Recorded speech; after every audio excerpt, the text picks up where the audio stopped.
Tales from Retail are varied at best. I'm your host, Height. Let's dive in depth.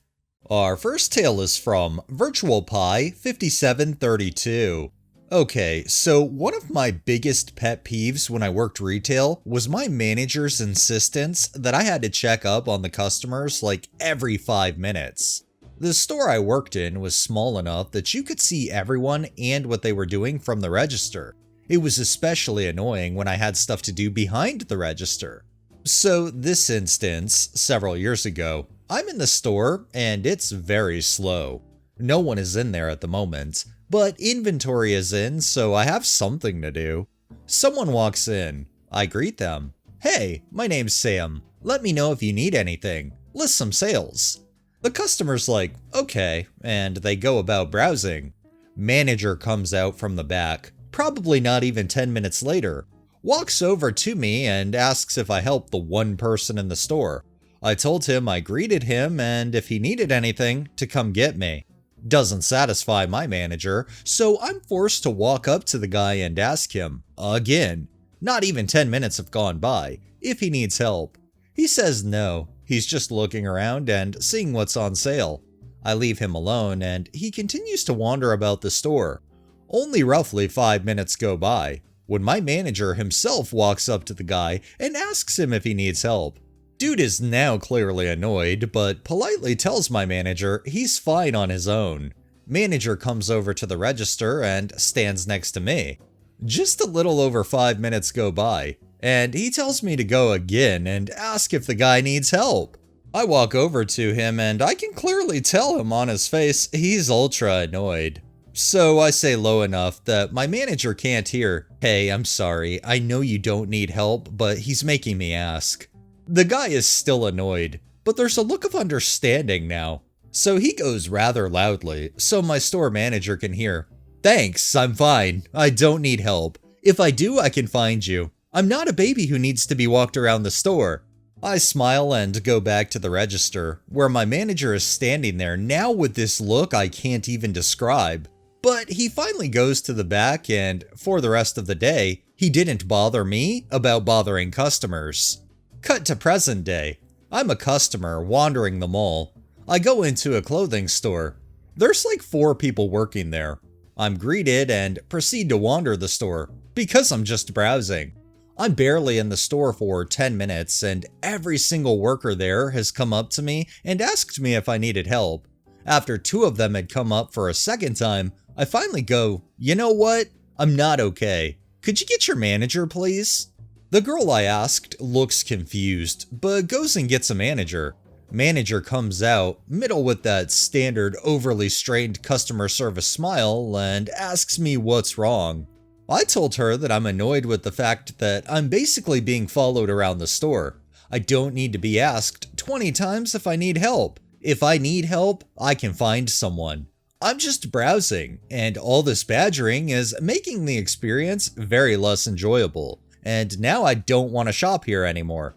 I understand that this is a policy you guys make your employees do, but I'm letting you know right now, it's a very bad policy. I'm going to leave now, and I want you to know it's because of that. Her smile very much dims, and it's clear on her face that she's trying to process a proper sentence to respond. Meanwhile, I noticed a little off to my left, 2 employees watching us, both smirking and smiling. One doing their best to hold in laughter, and the other one is quickly texting on the phone. I'm assuming to some kind of sales associate group chat or a friend.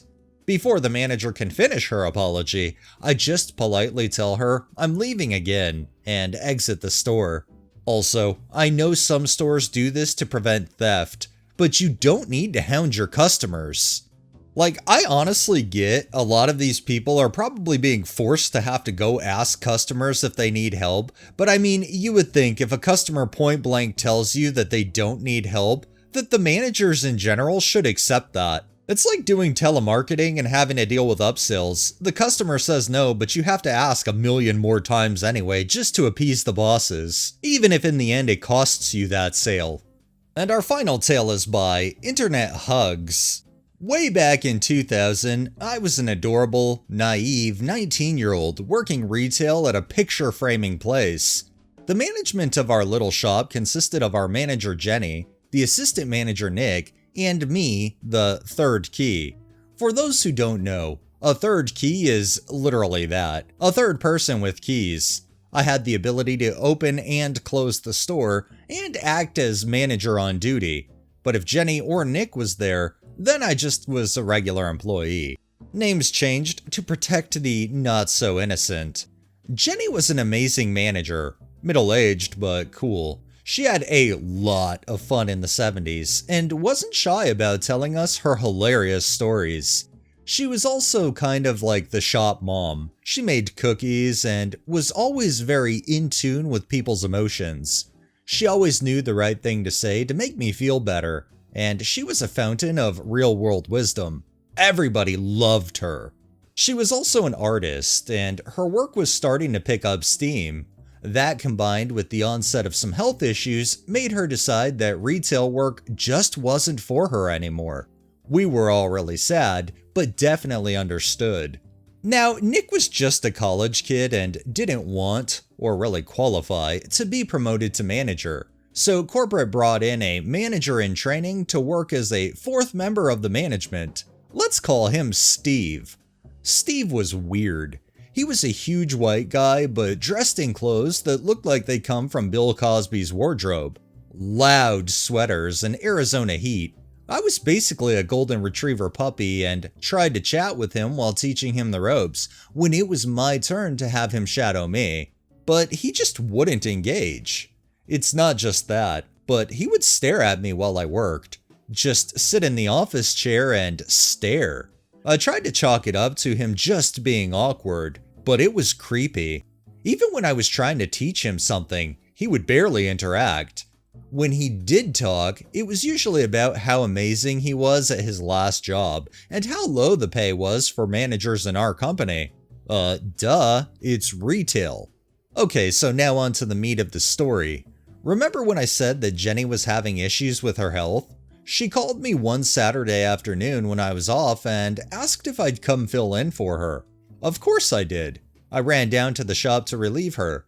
She was having a really bad day and I was happy to close for her. I also worked the next day, Sunday, and the day after that, Monday. That Monday, our district manager came in while I was manager on duty, and we got chatting. Like I said, I was basically a chatterbox, so this wasn't unusual. He asked me how Steve was doing, and I tried to diplomatically tell the guy Steve was a dud, using the example that on Saturday when I relieved Jenny, he had just sat in the office or wandered the floor the whole night. The district manager seemed a little startled, but not about the guy's behavior, but by the fact that Jenny hadn't been in the store after 3 p.m. After being in our store for about 6 months, Steve started swapping out with another store in the neighboring city and acting as manager on duty by himself. Steve was thrilled because he actually lived in this other city, and the rest of us just assumed this was part of his training. Not so much. Turns out that there'd been a whole lot of shrink happening at our store. A huge uptick in people paying with credit card and then coming back later and getting a cash refund. Back then, if you did a return on a credit card or debit, it took a few days for the money to show back up in the account. If people got mean about it, we could do a cash refund, but it had to be approved by a member of the management by signing in with a register code and using their key. Thousands of dollars worth of returns were being done in cash, multiple times a day, when before we'd maybe have 1 or 2 a week. What's worse is that it appeared that Jenny was the one doing all these returns. They seemed to think that Jenny was taking all she could before she retired. That is, until I told the district manager about filling in for Jenny. Apparently, a very large $750 credit card transaction had been returned that night around 7 p.m., and Jenny's code was the one used. When I said she wasn't even there, in my naive way, I had saved her. It turns out that Jenny had just given Steve her register code to train him because it took a few days for him to get his own, because of some computer glitch at corporate. After my offhand remark, they took a closer look at our old schedule on paper. The management team didn't clock in and out, and realized that half of these returns were happening on days when Jenny wasn't even there. So they switched Steve to the store in the other city, which had a better surveillance system, and caught him using another employee's code to pull the same trick, as well as flat out pulling cash from the till. I'm not sure what the actual charges were, but from what I heard, he was very startled when he showed up to work to find the district manager and 2 sheriff detectives waiting in the other store's office for him. He was literally perp walked out in handcuffs. I was so upset that they didn't do it in our store. Jenny ended up leaving shortly after. The stress was just too much for her. Nick was made temporary manager, and he and I split opening and closing duties for a couple months. I mostly opened and he would close. There were a few managers from around that would sub in to give us days off. Then we finally got a new manager who'd been entirely trained at other stores. He was okay, but he was no Jenny. Thankfully, he was no Steve either. What the actual fuck? Like, I know there's a lot of people that work in places that deal with money, that figure out ways to con the place they're working for to pocket that money, but like, to try to literally throw somebody under the bus, especially when you're still kind of new yourself, and just to have a zero fucks attitude, like, wow. It makes me wonder how many other people were screwed over because of this guy in the past. Really glad everything ended up being figured out and he was perp walked out like he deserved. Alright, that's enough tales for the day. Well, that wraps up this episode of Tales from Retail. If you liked the video, please drop a like, share my content on all of your social media, subscribe if you haven't already, and make sure to hit that bell so you're notified every time I upload, and drop a comment down below. It really helps with the algorithm and helps new people find my channel. Thanks for watching, thanks to my patrons and super thanks contributors. Have a great day and stay safe out there.